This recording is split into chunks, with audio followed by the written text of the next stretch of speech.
بسم اللہ الرحمن الرحیم۔ السلام علیکم۔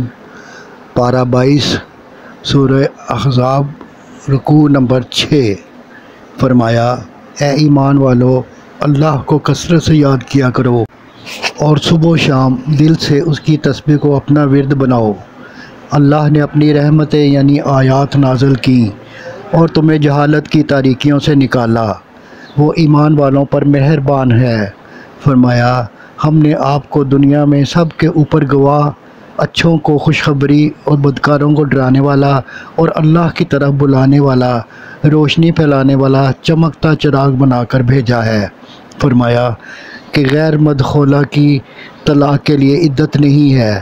فرمایا کہ ہم نے آپ صلی اللہ علیہ وآلہ وسلم کی بیویاں جو اس وقت آپ صلی اللہ علیہ وسلم کے نکاح میں ہیں حلال کیں اور آپ صلی اللہ علیہ وآلہ وسلم کو مزید رعایت دی۔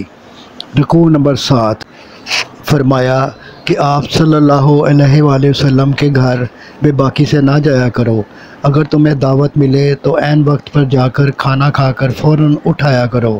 آپ صلی اللہ علیہ وآلہ وسلم کو تمہاری بے باکی سے تکلیف ہوتی ہے، لیکن وہ شرم و لحاظ سے تمہیں کچھ نہیں کہتے۔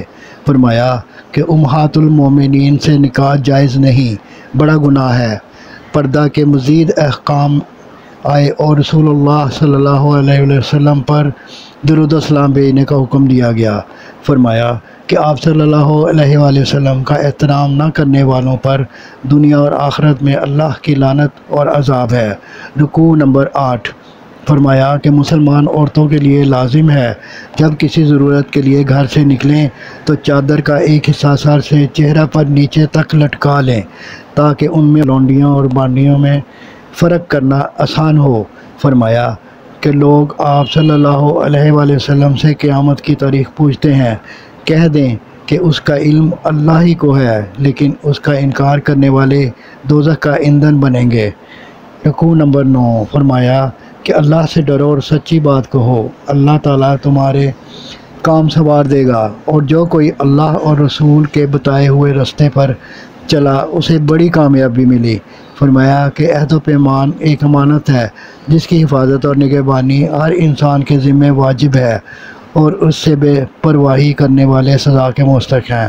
صدق اللہ العظیم۔ گزارش ہے کہ چینل کو سبسکرائب کر دیں اور گھنٹی کے بٹن کو دبا دیں۔ دعا ہے کہ اللہ تعالیٰ آپ کو صحت و تندرستی والی زندگی عطا فرمائے۔ آمین ثم آمین یا رب العالمین۔